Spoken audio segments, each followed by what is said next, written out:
everyone, welcome back to Companion Study. As you know, I am Kirti and I read in 12th standard. So friends, today I want to tell you that from today I gonna start one short revision series because I know कि अप्रैल और मई में सभी के unit 1 के exams होते हैं, या तो आपके अप्रैल के एंड में हो गया, फिर मई के स्टार्टिंग में या मई के एंड में, कभी भी हो. मतलब अभी आपके यूनिट 1 के एग्जाम्स आने वाले हैं एंड मेरे भी खुद के एग्जाम्स हैं मई में. So I have decided that from today we will have a one shot revision series. Okay, क्योंकि हमें सभी चैप्टर्स को रिवाइज करने की ज़रूरत है और I am starting from this video. Okay, ये first video one shot revision series की, जिसमें first of all we will complete starting 5 chapters of Indian economic development. Okay, then we will complete political science starting 2 chapters of both the books, means 4 chapters हम political science के करेंगे. After that we will discuss geography and then we will come to English. Okay, I hope this is clear to you. So let's begin. So सबसे पहले हम Indian economic development का first chapter से start करते हैं. The name of the chapter is Indian economy on the eve of independence. इस चैप्टर के नेम से लगता है कि इंडिपेंडेंस के बाद कैसी इंडियन इकोनॉमी थी, that we have to discuss, but we have to focus on what are country's economic condition at the eve of independence, means at the time of independence or before it. Okay, so I hope the name of the chapter is clear to you. So friends, जैसे कि ये one shot revision series है तो इसमें हम deeply तो नहीं समझेंगे. अगर आपको डीपली समझना है तो आप पूरी एक्सप्लेनेशन वाली वीडियो देख सकते हैं, but it is only from the revision point of view. Again I am remembering you. Okay, so let's begin. And friends, I will try to complete in a minimum time, because revision के लिए एक video देखना ही is not more than enough. You have to do self study also. So चलिए start करते हैं. तो सबसे पहले इसमें टॉपिक आता है purpose of British colonial rule in India. And one thing also I want to tell you that the notes which are shown in the screen are from the NCERT books. If your school prefer any reference books, that is also वो भी आप ले सकते हो, वो भी better है, but I prefer you the NCERT book. And अगर आपके स्कूल में TR जैन या फिर VK ओरी की बुक है, सेम इन माई स्कूल, सो किसी भी पब्लिकेशन की हो, अकॉर्डिंग टू मी किसी भी पब्लिकेशन की, तो वही NCERT वाली ही उसमें लाइन्स लिखी है, वही टॉपिक्स है, भले ही थोड़ी लाइन चेंज हो. ठीक है, तो आपको ये नहीं सोचना है कि हमारी बुक में तो ऐसा कुछ नहीं लिखा है एंड वगैरह वगैरह. अगर ये नहीं होगा तो बॉक्सेस में होगा, अगर एक्सप्लेनेशन में नहीं होगा. ओके, तो सबसे पहले हमें पढ़ना है कि जो ब्रिटिश हमारी इंडिया में आए थे 17th सेंचुरी में, ठीक है, 1600 से लेके 1699 के बीच में आते. 17th सेंचुरी में जब ब्रिटिश हमारी कंट्री में आए थे, तो वो किस लिए आए थे? वो इसलिए आए थे क्योंकि कौन सी कंट्री से आए थे? ऑफ कोर्स ब्रिटेन से आए थे. तो वो किस लिए आए थे? क्योंकि ब्रिटेन में इंडस्ट्रियल रिवॉल्यूशन बहुत पहले हो गया था 17th सेंचुरी में. हमारे यहाँ बहुत लेट हुआ था इंडस्ट्रियल रिवॉल्यूशन. तो उन्हें अपनी इंडस्ट्री को सेटअप करना था और उन्हें अपनी इंडस्ट्री के लिए क्या चाहिए था? रॉ मटेरियल चाहिए था. और रॉ मटेरियल तो चाहिए. आप खुद सोचो कि अगर एक पर्टिकुलर इंडस्ट्री को इस्टेब्लिश करना है तो उसका सामान बनाने के लिए, फिनिश्ड गुड्स के लिए रॉ मटेरियल तो चाहिए. साथ में वो रॉ मटेरियल से फिनिश्ड गुड बन भी गया, वो फिनिश्ड गुड बेचने के लिए भी तो कोई होना चाहिए, मतलब उसको खरीदने के लिए भी तो कोई होना चाहिए ना. तो मीन्स ताकि उनकी इंडस्ट्री को कभी डिमांड शॉर्टेज ना फेस करनी पड़े, उनकी इंडस्ट्री को ईजिली रॉ मटीरियल अवेलेबल हो जाए, इसलिए वो उनका यही मेन पर्पज़ था इंडिया में आना, कि making India, as you can see in the screen, making India a country of raw material supplier for the Great Britain on rapidly expanding its modern industrial base. जो कि अपना modern industrial base को establish कर रहा था, उसके लिए इनको रॉ मटेरियल चाहिए था, तो इसलिए इंडिया में आए थे, इंडिया को एक रॉ मटेरियल सप्लायर बनाने के लिए और एक बड़ा सा मार्केट बनाने के लिए. किसका? फिनिश्ड गुड्स का, जो कि ब्रिटेन की इंडस्ट्री से आ रहे थे. ओके, नेक्स्ट एक बार हम ये पढ़ लेते हैं कि जब ब्रिटिश नहीं आए थे जब तक हमारी कंट्री में, तो उससे पहले हमारी इकोनॉमी कैसी थी. उसके बाद तो हम पूरे चैप्टर में यही पढ़ेंगे जब ब्रिटिश आ गए तो कैसी थी. ठीक है, तो ये छोटा सा ही टॉपिक है हमारी बुक में, तो उसको पढ़ लेते हैं कि ब्रिटिश के आने से पहले हमारी जो कंट्री की इकोनॉमी थी वो इंडिपेंडेंट थी, क्योंकि ब्रिटिश के आने के बाद उसके ऊपर डिपेंडेंट हो गई थी. जो ब्रिटिश करवाते थे वही होता था हमारी इकोनॉमी में, उनके ऊपर ही डिपेंड हो गई थी हमारी इकोनॉमी. बट उससे पहले कैसी थी हमारी इकोनॉमी? इंडिपेंडेंट थी. और agriculture was the main source of livelihood. It's the most important line कि पहले हम एग्रीकल्चर के ऊपर ही पूरी तरीके से, जितने भी लोग थे इंडिया के, एग्रीकल्चर के ऊपर ही डिपेंड थे. ठीक है, चाहे वो डायरेक्टली कह लो तुम, चाहे इनडायरेक्टली कह लो, पर एग्रीकल्चर के ऊपर ही डिपेंड थे. ब्रिटिश के टाइम पे भी एग्रीकल्चर के ऊपर डिपेंड थे, उसके बाद थोड़ी चेंजेस आए. That we have to study step by step. Okay, so agriculture was main source of livelihood and कुछ मैन्युफैक्चरिंग एक्टिविटीज़ होती थी। देखो एक इंपॉर्टेंट चीज़ कि ब्रिटिश के आने से पहले क्या हमारे यहाँ पे इंडस्ट्री थी, क्योंकि इंडस्ट्रियल रिवोल्यूशन तो जब तक नहीं आया था, ऑफकोर्स हमारे यहाँ इंडस्ट्री थी, बट हमारे यहाँ कैसी इंडस्ट्री थी, हैंडीक्राफ्ट इंडस्ट्री। विच industry? Handicraft industry. Handicraft industry एक ऐसी इंडस्ट्री होती है जिसमें गुड्स बनते हैं but without taking help from the machines, means या आप कह सकते हो जिसमें हाथों से सामान बनाया जाता है। ठीक है, हमारे यहाँ हाथों से कपड़ा बनाया जाता था। अब तुम खुद सोचो, अगर वो हाथों से बनेगा तो उसके लिए बहुत टाइम चाहिए, वो टाइम कंज्यूमिंग होगा, उसके लिए बहुत मेहनत चाहिए, तो वो चीप होगा या फिर कॉस्टली होगा? ऑफकोर्स कॉस्टली होगा। वो तो कॉस्टली होगा तो पीपल उसको प्रेफर नहीं करते थे to buy. Okay, they buy the good from the Britain industries product, they buy the goods of Britain industry product, because वो मशीन से बनते थे और वो बहुत चीप होते थे। इसीलिए आगे जाके जब हम पढ़ेंगे कि हमारी हैंडीक्राफ्ट इंडस्ट्री डिस्ट्रॉय हो गई थी। ठीक है, अभी तुम्हें कितना पढ़ना है कि यहाँ पे हमारी जो ब्रिटिश के रूल से पहले इंडिपेंडेंट थी हमारी इकोनॉमी, एग्रीकल्चर के ऊपर लोग डिपेंड थे, हैंडीक्राफ्ट इंडस्ट्री थी। और ये देखो एक मैंने यहाँ पे ब्लैक पेन से लिखा है दिक्काय मुस्लिम, ये क्या था? एक कॉटन टेक्सटाइल, एक तरीके की कॉटन है जो कि हमारे यहाँ इंडिया में पाई जाती थी। ठीक है, इंडिया में इस टाइप का एक कपड़ा बनता था और एक फॉरेन ट्रैवलर आया था इंडिया में, तो उसने बोला था कि जो दिक्काय मुस्लिम है ना, इतनी ज़्यादा बेटर लगी मतलब उसको कि उसने बोला है कि ये सिर्फ शाही लोगों के लिए, जैसे बोल देते ना कि ये सिर्फ रिच के लिए है। जैसे कि नीचे लाइन में लिखा है फॉरेन ट्रैवल रेफर मलमल शाही। देखो ये मलमल जो है ना, ये इसकी वैरायटी को बोला जाता है कि इसने कहा था कि मलमल शाही और मलमल खास है जो कि सिर्फ रॉयलिटी के लिए बना है या फिर रॉयल्टी को ही फिट होता है। ठीक है, तो मतलब इतना ज़्यादा बेटर था ये क्लॉथ। अंडरस्टूड? तो हमने पढ़ लिया कि इंडिया की इकोनॉमी कैसी थी ब्रिटिश रूल से पहले, या फिर ऐसे भी आ सकता है what was India's economy pre British rule, what was India's economy pre colonialize system, what was India's economy British के आने से पहले। ठीक है, कुछ भी आए क्वेश्चन आंसर सेम ही होने वाला है। सो उसके बाद देखो एक छोटा सा टॉपिक है, इसको एक बार इसका रिवीजन सब मैं आपको बता देती हूँ कि इसमें क्या गिवन है। इसमें यही गिवन है बेसिकली कि हमारे कॉलोनियल गवर्नमेंट के आने से हमारी जो कंट्री की इकोनॉमी थी बहुत ज़्यादा बेकार हो गई थी। एक वर्ड यूज़ हुआ है stagnant. What is stagnant? Basically means it means स्थिर हो जाना, रुक जाना, थम गई थी हमारी इकोनॉमी, उसमें कुछ भी इंप्रूवमेंट नहीं हो रही थी। और ये जो नीचे नेम्स गिवन है ना, but some of our economist tries to study about our economy, की कुछ इकोनॉमिस्ट ने हमारी इकोनॉमी को स्टडी करने की कोशिश करी, उसको सुधारने की कोशिश करी। उसमें से जो मेन कंट्रीब्यूशन रहा है वो रहा है जो ब्लैक पेन से लिखा है VKRV राव। ओके, ये 1 मार्कर में क्वेश्चन आ सकता है। However, most studies has found that India's growth of aggregate real output during the first hour 20th century was less than 2%. इसका मतलब ये है कि जब इकोनॉमिस्ट ने स्टडी करी हमारी इकोनॉमी के ऊपर तो पता चला कि हमारी नेशनल इनकम बढ़ ही नहीं रही थी, हमारी इकोनॉमी बहुत ज़्यादा स्टैग्नेंट हो गई थी। तो बस इसमें से जो क्वेश्चन आ सकता है वो VKRV राव के ऊपर ही आएगा। ठीक है, आगे बढ़ते हैं। अब देखो, अब ये यहाँ से हमारा मेन चैप्टर स्टार्ट होता है कि हमारी जो कंट्री की इकोनॉमी थी वो स्टैग्नेंट हो गई थी। इसके पीछे के रीज़न बताओ। अब रीज़न आप कैसे बताओगे? एग्जैक्टली नहीं बताओगे, आप बताओगे कि कैसे पहले आप बताओगे एग्रीकल्चर सेक्टर कैसे ख़राब हुआ हमारा, फिर इंडस्ट्रियल सेक्टर में क्यों ग्रोथ नहीं हो रही थी। ठीक है, ऐसे तुम 1 बाय 1 बताओगे। तो सबसे पहले आता है एग्रीकल्चर सेक्टर। तो एग्रीकल्चर सेक्टर कॉलोनियल रूल के टाइम पे 85% इंडिया की पॉपुलेशन विलेज के ऊपर डिपेंड थी। देखो फ्रेंड्स, परसेंटेज चेंज हो सकती है आप लोगों की बुक्स में, so don't get confused. Whatever the percentage is written in your book, और if you are too much confusing so you can go to the Google and search it. Okay, कि exactly कितने % population थी जो कि agriculture के ऊपर depend थी। मतलब कहने का मतलब यह है majority of population will depend on agriculture for their livelihood directly और इनडायरेक्टली। ठीक है, बट एक यहाँ पे बात आती है कि इतनी large number of people were working on agriculture but still our agriculture become stagnant. But फिर भी हमारा एग्रीकल्चर स्टैग्नेंट हो गया था, क्यों? अब यहाँ से आपका 3, 4, 5, 6 कितने भी मार्क में क्वेश्चन आ सकता है कि what are the reasons behind the stagnation of agriculture. So please listen me carefully, okay, because chapter थोड़ा लेंथी है बट सबसे ईजी चैप्टर तो यही है हमारी बुक का, तो प्लीज़ ध्यान से सुनना। सो फ्रेंड्स, ये देखो नीचे लिखा है main reasons of stagnation in agriculture. उसको पढ़ाने से पहले मैं आपको एक चीज़ बताना चाहती हूँ कि ये क्वेश्चन भी आ सकता है कि एग्रीकल्चर हम पढ़ रहे हैं कब का? ड्यूरिंग कॉलोनियल रूल, जब ब्रिटिश हमारी कंट्री में आ गए थे। पर जब तक ब्रिटिश हमारी कंट्री में नहीं आए थे हमारी इकोनॉमी कैसी थी वो तो हमने पढ़ लिया, पर जब तक ब्रिटिश हमारी कंट्री में नहीं आए थे हमारा एग्रीकल्चर कैसे था? एक छोटा सा ही टॉपिक गिवन है, रेफरेंस बुक में बॉक्स में गिवन होगा ये टॉपिक।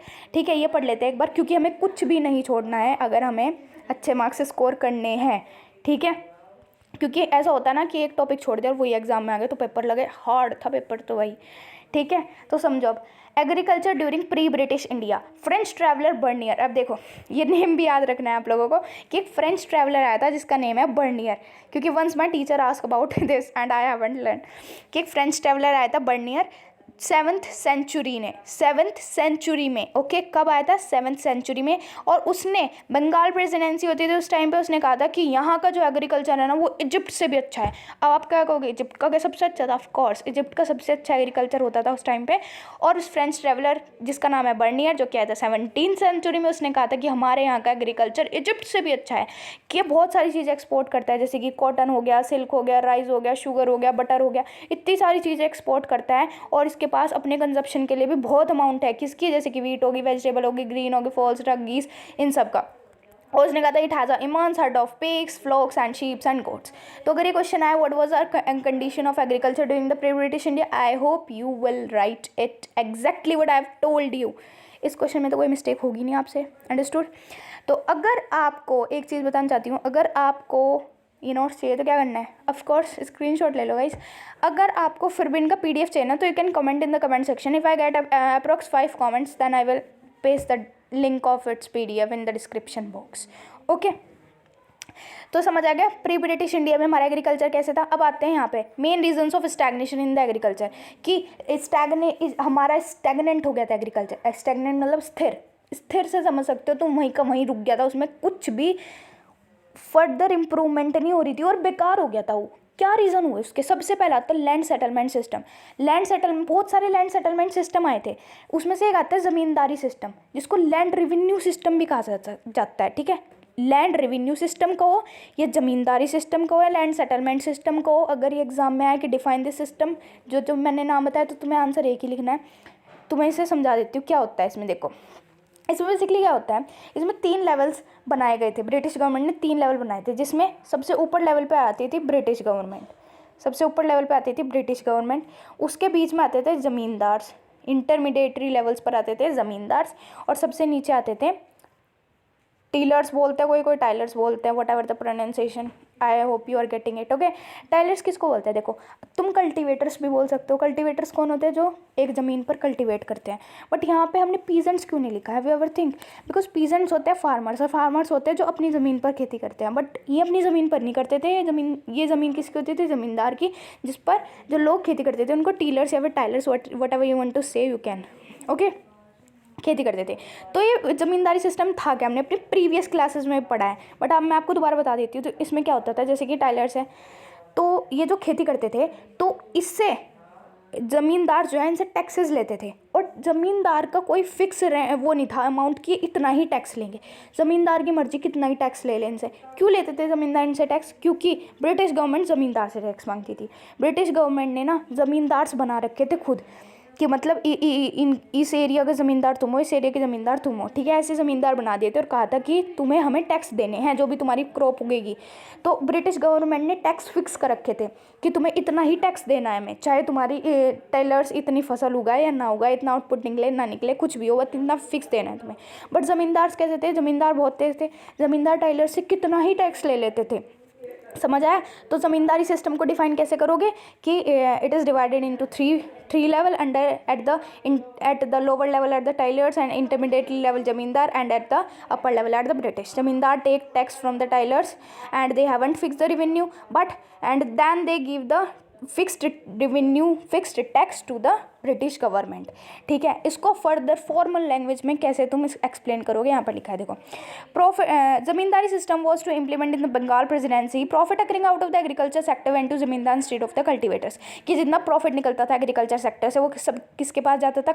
ज़मींदार्स के पास जाता था, कल्टीवेटर्स के पास नहीं आता था। और ज़मींदार्स के पास जो भी प्रॉफिट जाता था उस प्रॉफिट को अपनी जेब में ही रखते थे, अपने फ़ायदे के लिए यूज़ करते थे, एग्रीकल्चर की कंडीशन के लिए कुछ भी नहीं करते थे। कि सपोज आप खुद सोचो, एक फार्मर का मेन रोल क्या होता है कि जो भी उसका प्रॉफिट निकला है उसमें से वो हाफ तो अपने पैसे उसी में यूज़ कर देता है, अपनी कल्टीवेशन की, अपनी एग्रीकल्चर की कंडीशन को अच्छा करने के लिए, अपनी खेती को अच्छा करने के लिए। मतलब क्या कह रही हूँ मैं, केमिकल फर्टिलाइज़र लाता है वो, HYV सीड्स लाता है, ठीक है, ताकि उसकी क्रॉप और अच्छी ग्रो हो, क्योंकि क्रॉप्स ऐसे ही ग्रो नहीं होती। बट उस टाइम पे केमिकल फर्टिलाइजर्स वगैरह भी नहीं आए थे।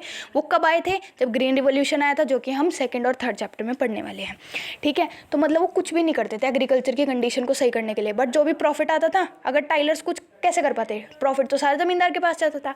और इसी की वजह से उनके बीच में टेंशन बढ़ गया था, ठीक है, कि वो क्योंकि कुछ नहीं करते थे और वो रेंट उनसे ऐसे लेते थे ना, बिना सोचे समझे कि बेचारों के पास चाहे हो या ना हो। क्योंकि तुम खुद सोच सकते हो कि उस टाइम पे इरीगेशन फैसिलिटीज़ नहीं थी, उस टाइम पे क्या था, रेन के ऊपर डिपेंड थे। सपोज इस साल रेन नहीं है, ड्राउट हो गया, तो क्या होगा, ऑफ कोर्स आउटपुट नहीं निकल के आएगा।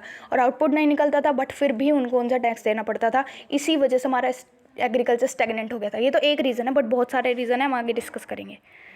अब सेकंड रीज़न था use of primitive techniques of production, कि हमारे यहाँ पे जो टेक्नोलॉजी थी बहुत बेकार थी, इरिगेशन फैसिलिटीज़ नहीं थी और केमिकल फर्टिलाइजर्स तो थे ही नहीं। वो कब आए थे, जब हमारे यहाँ टेक्निकल रिफॉर्म्स आए थे। वो कब आए थे, जब हमारे यहाँ ग्रीन रिवोल्यूशन आया था 1968 में, ठीक है। तो अभी तो बात चल रही है ब्रिटिश पीरियड की। 1968 कब आएगा, 1947 में हमारी कंट्री आज़ाद हो गई थी। 1968 बहुत बाद, ठीक है। कब आया वो, जब आया था 1968 में, जब हमारे 5 ईयर्स प्लान भी स्टार्ट हो गए थे। मतलब उस टाइम पे कुछ भी केमिकल फर्टिलाइजर जैसी चीज़ नहीं थी, कोई टेक्नोलॉजी नहीं थी, कोई इरिगेशन फैसिलिटी नहीं थी। तो ये भी एक रीज़न था जिसकी वजह से हमारा एग्रीकल्चर स्टैग्नेंट हो गया था। तीसरा reason, lack of investment. Agriculture में कोई इन्वेस्टमेंट नहीं हो रही थी। जैसे मैं तुम्हें बता रही हूँ कि प्रॉफिट किसके पास जाता था, किसके पास जाता था, प्रॉफिट ज़मींदार के पास। फ्रेंड्स एक बात बताना चाहती हूँ, अगर आपको मेरी स्पीड थोड़ी तेज़ लग रही है तो आप कम कर सकते हो, और कम लग रही है तो तेज़ कर सकते हो, whatever you want, okay. क्योंकि I want that I would to finish this video ना मिनिमम टाइम, क्योंकि ज़्यादा टाइम की वीडियो कोई देखना पसंद नहीं करता है ना। तो चलिए, मैं क्या कहती थी कि एग्रीकल्चर में कोई भी इन्वेस्टमेंट नहीं हो रही थी। टेरेसिंग में कोई इन्वेस्टमेंट थी। फ्लड कंट्रोल, फ्लड आ गया उसे कंट्रोल करने के लिए कुछ नहीं किया जाता था। ड्रेनेज आ रहा है नहीं, तो डिसलिनाइजेशन ऑफ सॉइल, बेसिकली आपको पता होगा कि मतलब पता ही होगा बस। जब चलो आपको मुझे कमेंट करके बताना डिसलिनाइजेशन क्या होता है। चलो तुम्हें बता ही देती हूँ कि अगर जैसे ऐसा होता है ना कि सॉइल में अगर सॉल्ट की अमाउंट थोड़ी बढ़ जाती है तो उसको ठीक करना पड़ता है, उसके लिए इन्वेस्टमेंट चाहिए, तो वो भी नहीं करते थे ये लोग। But I will give you one question and you have to give me the answer in the comment section, okay, and I hope you will fulfil. Okay तो चलिए आगे बढ़ते हैं कि इन्वेस्टमेंट नहीं था, प्रिमिटिव टेक्निक्स नहीं थी प्रोडक्शन के, सॉरी प्रिमिटिव टेक्निक्स थी, आउटडेटेड टेक्नोलॉजी का यूज़ होता था। आउटडेटेड कौन होती है, जो मॉडर्न नहीं होती है, मॉडर्न का अपोजिट बेकार टेक्नोलॉजी तो थी नहीं। बेकार टेक्नोलॉजी का मतलब है एब्सेंस ऑफ टेक्नोलॉजी, समझ रहे हो ना।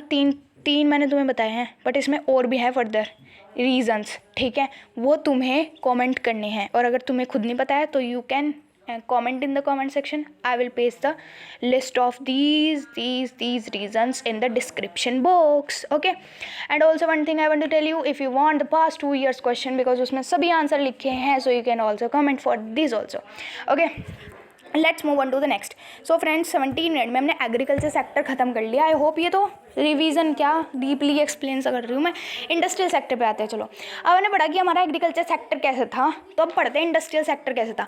तो देखो ब्रिटिश गवर्नमेंट ने ना हमारे यहाँ एक बड़ी अजीब सी पॉलिसी डाल रखी थी जिसका नाम था systematic de industrialisation policy. Systematic de industrialisation policy में क्या था, इनका मेन एम क्या था इस पॉलिसी के बिहाइंड, इंडिया को, मैं बार बार वही चीज़ रिपीट कर रही हूँ, इंडिया को एक रॉ मटेरियल सप्लायर की कंट्री बना देना और एक ऐसा लार्ज मार्केट एस्टैब्लिश करना इंडिया में जिसमें वो सारी अपनी इंडस्ट्री से जो भी फिनिश्ड गुड बना रहे हैं वो यहाँ पर बेच सके, ताकि उनको कभी भी डिमांड शॉर्टेज फेस ना करनी पड़े।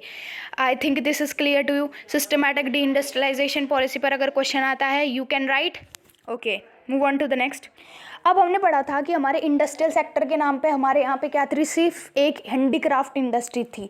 अब वो भी डिस्ट्रॉय कर दी इन लोगों ने। अब उसके पीछे का क्या रीज़न था, ये भी आता है 3 मार्क 2 मार्क कितने में भी आ सकता है कि what are the reasons behind the destruction of handicraft industry in India. क्या रीज़न थे इसके पीछे के, तो इसके पीछे का एक ही रीज़न था जिसे बड़ा बड़ा लिखा है यहाँ पर यार क्या है ये pen, discriminatory tariff policy. Colonial government ने अब चलाई दूसरी पॉलिसी जिसका नाम था डिस्क्रिमिनेटरी टैरिफ पॉलिसी।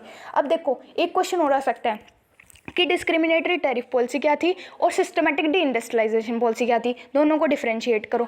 या फिर आ सकता है कि क्या रीजंस थे हैंडीक्राफ्ट इंडस्ट्री के डिस्ट्रक्शन के, तो तुम्हें क्या लिखना है, क्या रीज़न था, डिस्क्रिमिनेटरी टैरिफ पॉलिसी का इंट्रोडक्शन इंडिया में।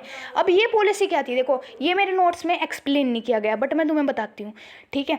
इसमें क्या था, डिस्क्रिमिनेटरी टैरिफ पॉलिसी में ये एक ऐसी पॉलिसी थी जिस पर इन्होंने क्या करा, एक सिस्टम बनाया कि हमारी हैंडीक्राफ्ट इंडस्ट्री थी, अगर वो बाहर गुड्स बेचती तो फिर लोग उनके गुड्स खरीदते, उन्हें फ़ायदा होता, किन्हें फ़ायदा होता, इंडियंस को फ़ायदा होता। और तो इन्होंने क्या करा कि अगर तुम अपने हैंडीक्राफ्ट प्रोडक्ट्स बाहर बेचोगे तो उस पर तो लगा दिया हैवी टैक्सेस। टैरिफ क्या होता है? टैक्सेस को बोलते हैं टैरिफ। डिस्क्रिमिनेटरी मतलब डिस्क्रिमिनेशन था टैक्सेस में। कैसे था डिस्क्रिमिनेशन? कि अगर तुम बाहर हैंडीक्राफ्ट प्रोडक्ट्स बेचोगे तो उसके ऊपर तो लगा दिया हैवी टैक्सेस। और इन्होंने कहा कि अगर तुम हमसे खरीदोगे प्रोडक्ट, इन्होंने कहा ब्रिटेन वालों ने कि अगर तुम हमसे प्रोडक्ट खरीदोगे ना तो वो बिल्कुल फ्री अलाउड कर दिए कि उसके ऊपर कोई टैक्स नहीं है। और अगर उन्होंने कहा ब्रिटेन वालों ने कि अगर तुम हमें रॉ मटेरियल दोगे तो भी बिल्कुल फ्री होगा। तो ऑफ कोर्स हमारी हैंडीक्राफ्ट इंडस्ट्री को डिस्ट्रॉय होना ही था। क्यों होना था? क्यों हम एक्सपोर्ट नहीं कर सकते हैंडीक्राफ्ट के प्रोडक्ट? क्योंकि उसके ऊपर बहुत ज़्यादा हैवी टैक्सेस थे। तो इंडियंस ने क्या स्टार्ट किया? रॉ मटेरियल सप्लाई करना स्टार्ट किया, क्योंकि दैट इज़ फ्री, उसके ऊपर कोई टैक्स नहीं था। और इंपोर्ट करने के ऊपर भी कोई टैक्स नहीं था। क्या इंपोर्ट करने के ऊपर? ब्रिटेन के गुड्स। तो इसी वजह से हमारी हैंडीक्राफ्ट इंडस्ट्री डिस्ट्रॉय हो गई थी। अब हमारी हैंडीक्राफ्ट इंडस्ट्री के डिस्ट्रॉय होने से बहुत ज़्यादा अनएम्प्लॉयमेंट फैल गई थी। क्यों? क्योंकि एक ही तो इंडस्ट्री थी गिनी चुनी हमारी कंट्री में, और उसी इंडस्ट्री की वजह से उसी इंडस्ट्री में कितने सारे लोगों को एम्प्लॉयमेंट मिल रही होगी। तुम ये सोचो, हाथों से बनता है सारा सामान, तो मशीन से ज़्यादा तो मशीन तो थी नहीं, तो लोग ही एम्प्लॉयड होंगे वहाँ पर। और जब वो इंडस्ट्री ख़त्म हो गई तो कितनी ज़्यादा अनएम्प्लॉयमेंट फैल गई होगी हमारी कंट्री में, सोचो। ठीक है, तो मैंने तुम्हें दो चीज़ बता दी हमारे इंडस्ट्रियल सेक्टर की कंडीशन के हिसाब से। अब तीसरी आती है slow growth of modern industries कि 19th सेंचुरी के सेकेंड हाफ में, 19th सेंचुरी के, याद रखना, 19th सेंचुरी के सेकेंड हाफ में हमारे यहाँ पे इंडस्ट्रीज़ इस्टेब्लिश होना तो शुरू हो गई। अब देखो वहाँ पे कब आया गया? तब 17th सेंचुरी में आया, 19th सेंचुरी में आया इंडस्ट्रियल रिवोल्यूशन। और वो भी बहुत ज़्यादा क्या था, 19th में नहीं 20th में आया था। ये 19th सेंचुरी में आई तो थी कुछ इंडस्ट्रीज़, बट उनकी जो ग्रोथ थी वो बहुत ज़्यादा स्लो थी, बहुत ही ज़्यादा स्लो थी। और ये सिर्फ किससे कन्फाइंड थी? कॉटन और जूट टेक्सटाइल। मतलब इंडस्ट्रीज तो थी बट किसकी थी? सिर्फ कॉटन की और जूट टेक्सटाइल की। और एग्रीकल्चर सेक्टर ही इतना स्टैगनेंट हो गया तो ऊपर से हैंडीक्राफ्ट इंडस्ट्री भी डिस्ट्रॉय होगी, तो लोगों के पास पैसा ही नहीं बचा तो कि वो इन्वेस्ट कर सके। गवर्नमेंट के पास पैसा नहीं था कि वो इन्वेस्ट कर सके, और इन्वेस्टमेंट की ही लैकनेस की वजह से हमारी इंडस्ट्रीज़ भी फर्दर ग्रो नहीं कर पाई थी। ठीक है, और एक मेन रीज़न मैं तुम्हें बता देती हूँ। देखो ये छोटा सा डिफरेंस गिवन है, पहले ये पढ़ लेते हैं कि अगर डिफरेंस आ गया 1-2 नंबर में, कॉटन टेक्सटाइल